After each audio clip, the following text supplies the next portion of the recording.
Hello, I'm Todd Phillips, the editor of Canadian Auto Dealer. We're here today with Todd Bourgeon. Todd, thanks for joining us. Oh, you're welcome, Todd. Nice to see you. Yeah, so Todd is the executive director of the MBRO, and I have to pronounce that a little more slowly than normal because I don't know how long we go with formerly TADA, but let's just say MBRO. Let's start to reinforce that brand. It's over your shoulder there. And we're talking today about another event that's upcoming, ACE, which is really the Automotive Congress and Expo that's really become quite an event for dealers and suppliers. So tell us a bit about this year's event, how it's shaping up. It is totally shaped up. We're really ramped up right now. We're excited about it. This time last year, there was still some, wondering what was going to happen in the world from a post-COVID perspective. But we had one of our most successful events last year. So we're building off of that. We have every speaker, every keynote, every sports celebrity, every sponsor now locked and loaded. And so we're really happy that, I can talk about the we're complete and it's time for people to register. So what's different? I mean, we talked a little bit before this interview, but about some of the changes you made based on feedback. I mean, every event has to kind of iterate and change and kind of, evolve with the times. Tell us about some of the changes for attendees this year they might expect. Yeah, so day one ACE was always, amazing feedback and exciting, and it's big and there's lots going on. And then day two, we would get some feedback of the last couple of years that it was just harder because they wanted more practical things. And the people that had attended, say, on day one, didn't want to have some repetition into day two. And we totally get that. So we have literally changed day two 100% completely. Day two will now be a full workshop environment. And we will be speaking to multiple levels of the dealership and multiple departments on those days in 45-minute workshops, exactly like they do at any day when you go down 3 days early. And there's all those multiple workshops going on. You can pick and choose which ones you want to go into. This will be the exact same format. And so we'll have anything from fixed ops to cybersecurity. I think one of the more popular sessions will be is managers and owners are sometimes looking for someone to tell them what are the KPIs they need to be measuring their people on, not their people telling them as managers what they need to be measured on. And so one of our top service advisor trainers is going to take that group through what they call like an overall management KPI standard for different departments, which I think is going to be excellent. NCM is going to play a big role in the educational component as well as MNP that day. So we really think that that's exactly what people have looked for. It's going to give people a chance to get out of the dealership, not have to get on an airplane and fly and invest a lot of money to get great value out of it. So that would be the biggest change.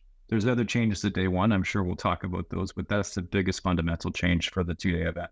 Yeah, so just to sort of reset that, so day one is still your keynotes, your innovation, You're looking ahead, changes impacting the industry, all that sort of stuff that everybody needs to be kept abreast of. Day two, if you will, more practical and tactical in that sense, that you're going to go away with some hands-on learning to go back to the dealership. Talk a little bit about the profile as well, because I think, the event, while it still attracts a lot of dealer principals, and general managers, but also with some of these other sessions and such, you're aiming at a different demographic throughout the dealership. Tell us a bit about that strategy. 100%. Some of the feedback that we got was that they wanted to bring a greater variety of their people to this event. They love the event. It's big, it's exciting, it's in a great location, and it's cost effective for them to bring their people there. So that's why we looked at, okay, from a generational perspective, are we just speaking to, say, one segment of our market? Are we just speaking to higher management? And so things that you'll see in the workshops will speak to a variety of different levels of the dealership. And the other thing that we've brought in on day one is that the women-driven, the event that we've been working for the last year on the ground in different parts of the provinces, that we're going to be doing our leadership awards presentations and giving them out actually at the event on day one this year.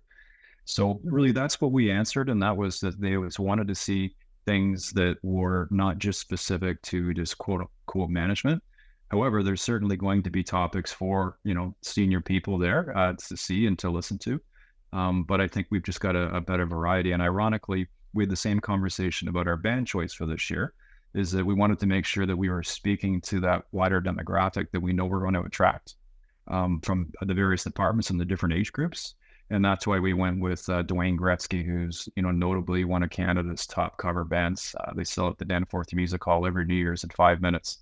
When they're bringing a 12-piece group with them that night. So I think it's going to be fantastic. Well, we'll miss the old retro rockers, but we'll have to adapt to these the new generation of kind of up, not so much up and coming. They're really an established band, but it'll be a fun time for sure. That speaks to another aspect of Ace, obviously, is the social component, and I know people have got together, have missed getting together, obviously during the pandemic, and last year was a full-on event. Speak a bit about that part of Ace, the networking, the sort of, there's a lot of chatter, and we'll talk about the trade show portion of it in a second. A lot of chatter and conversations that go on, during the show itself, in those breaks, and certainly at some of the social events like the music event. Yeah, and ironically, we really do try and plan for the networking and rethink every year how we can improve upon that and make it better for everybody. And we've rejigged again the trade show floor and how it flows this year. And we've got more food stations, more bar stations, that type of thing, so that people can spread themselves out more versus being in 2 or 3 locations when we're serving food and that type of thing. And then, from a social perspective, obviously that night the very first night is about bringing the entire industry together. People don't have to go out and have an expensive dinner. We supply all the food, we supply drink tickets.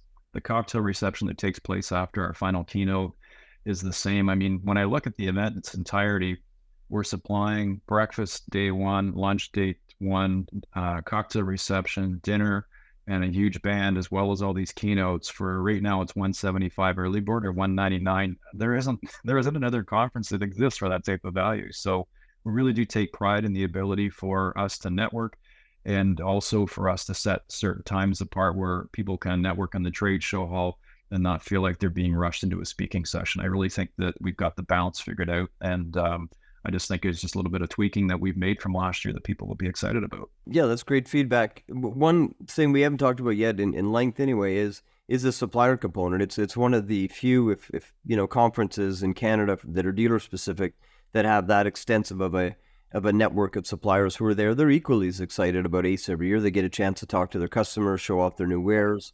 So what's going on there for those who maybe haven't attended before? Tell us a bit about that part of the event.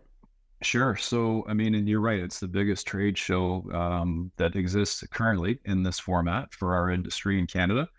And it's 68 booths with every different supplier that you could think of, from anyone that is selling tangible wares to people that have equipment for your dealership to people that may have different cyber tactics that they can put in place within your dealerships. There's just a multitude. And, our major sponsors are all back this year. Carfax, ADESA, Manheim. Scotia has just signed on for a major sponsorship. CED has always been a big supporter. So the room is literally full with all the people that our dealerships will and currently do business with. It's just a great opportunity to do that all in one place, in one shop, in one environment, versus, having to have multiple meetings over the course of potentially months to see those same people. So I think it's a great opportunity, and it's a great way to be doing it. I also, I'm really excited about some of the other new sessions that we have, and happy to talk to you about our keynotes that we've signed if you want to go down that path a little bit. Yeah, of course. So who's the big draw this year? Yeah, we've wanted to have this individual for quite some time, but schedule has never really lined up. But Dr. Hayley Wickenheiser. Hayley Wickenheiser is a family name and a very familiar name to all of us. Mm-hmm. She received her medical doctor designation during COVID, but what a history she has as a leader. And she's not a sayer, she's a doer, that's for sure. So she is going to be interviewed in a hot stove lounge type environment by Rod Black. Rod doesn't need any explanation as to who he is. He's a phenomenal interviewer. And they're going to talk a lot about adversity. They're going to talk a lot about leadership and just getting things done. And I think this is a great person to have motivate our entire industry, not just our dealers. We also have, and I'll talk to you a little bit later on about all of our sports celebrities, which everyone wants to hear about. They're already selected. But a session that we're adding this year that I think people are really excited about is best practices from 20 groups. So NCM, that is responsible for running a lot of 20 groups, comes out obviously with a ton of feedback on best practices. So we're going to do an entire session on the top 20 best practices from 20 groups, which I think is amazing. Talk about something that you can take away tangibly and back to your store right away and utilize. I would have to guess that that's going to be extremely popular, that reception. That'll be our closing session on day one before we go to the cocktail reception. Yeah, for sure. I mean, dealers love learning from other dealers and share best practices, and the 20 group format, and NCM is a solid operation as well. So I've talked to those guys over the years as well. So you hinted Yeah. at the sports celebrities. People do like to meet famous people, get some autographs, get their picture taken, that sort of things. Yeah. So who's on tap this year for the celebs? Yeah. So for those that haven't been potentially to ACE, during the cocktail reception of day one in the trade show, we have sports celebrities spread out throughout the show itself. So to do exactly what you said, they can meet them, talk to them. Tessa Bonhomme is definitely a family name. She played 9 years internationally in women's hockey, has 13 gold, 5 silver, and 1 bronze medals. So I'm sure she'll be bringing some of her medals to show people and display. Jennifer Jones, definitely a well-known name, like by far one of Canada's top female skip curlers.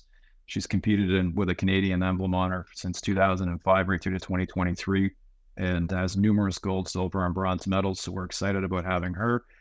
Daryl Sittler, I don't think needs any explanation as to Daryl. Obviously, we wanted to have an NHL presence to it, and we thought Daryl would be the perfect fit for that. This may seem like a unique choice, but what a character. Jack Armstrong. Jack Armstrong, one of the voice in the Toronto Raptors. Jack's going to be joining us, and he doesn't have to travel too far. I believe he lives in Buffalo. So, and then the final one, and we're excited about this one because he normally will not make appearances. It's just not his thing, but he's doing it as a favor for us, and that's Ron Fellows.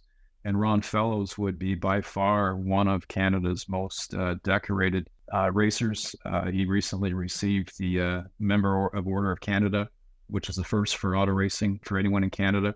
So Ron's going to be there, and we're working on a few surprises about having a couple of vehicles for Ron as a backdrop, which I think will be exciting. So I really am excited about our celebrity content. It's really rounded out. We've got hockey, curling, basketball, car racing, and I think that people will just be excited when they're in that trade show to get to engage with these people. And what's not lost on me in the list of names that you went through there is between Hayley Wickenheiser, Jennifer Jones, and Tessa are 3 women among the celebrities that are sports celebrities. So good on you in that front. I know that the MVRO, a lot of efforts on you with your women-driven events and other things to boost the profile. So that's a good step as well. Thank you. We definitely made a conscious effort this year when planning is that we wanted to have more well-rounded, diverse content and also sports representation when it came to the trade show hall and the people that we work with that help us do that have answered the bell. So we're really happy, really happy. So one last thing then for those who are now excited, they've heard about Dwayne Gretzky's, they've heard about all these sports celebrities, this great content, they've heard about, the 20 workshops they're going to have. How do they register? What do they do? If someone's here, they're at the end of this interview, they go, okay, where to now? What's the call to action? That's the easy one. So they go to automotiveconferenceandexpo.ca, and there's a button for registration, and they can buy their ticket online. It's that simple. Early bird is till the end of August. It's $175 right now, and then it goes up to $199. And frankly, Todd, I would encourage the groups to use this as an opportunity, and independent dealers use this as an opportunity to create a meeting environment for them and their managers to go hear the sessions and then do some recon afterwards about, okay, how are we going to implement? What are we going to do? Because it's not an expensive ticket in the bigger picture of things. No, fantastic. And it's certainly, we attend NADA every year as well. So, I mean, that's a much bigger expense, a much bigger trip. And, a lot of the great content coming north of the border and many of those same suppliers. So you would see at NADA are going to be right in our backyard in Niagara Falls. So why not, right? So. Exactly. Okay. Well, hey, look, thanks for joining us today. And we'll get this out before the end of August so people can still take advantage of that early bird discount. That'd be awesome. Thanks, Todd. Appreciate your time.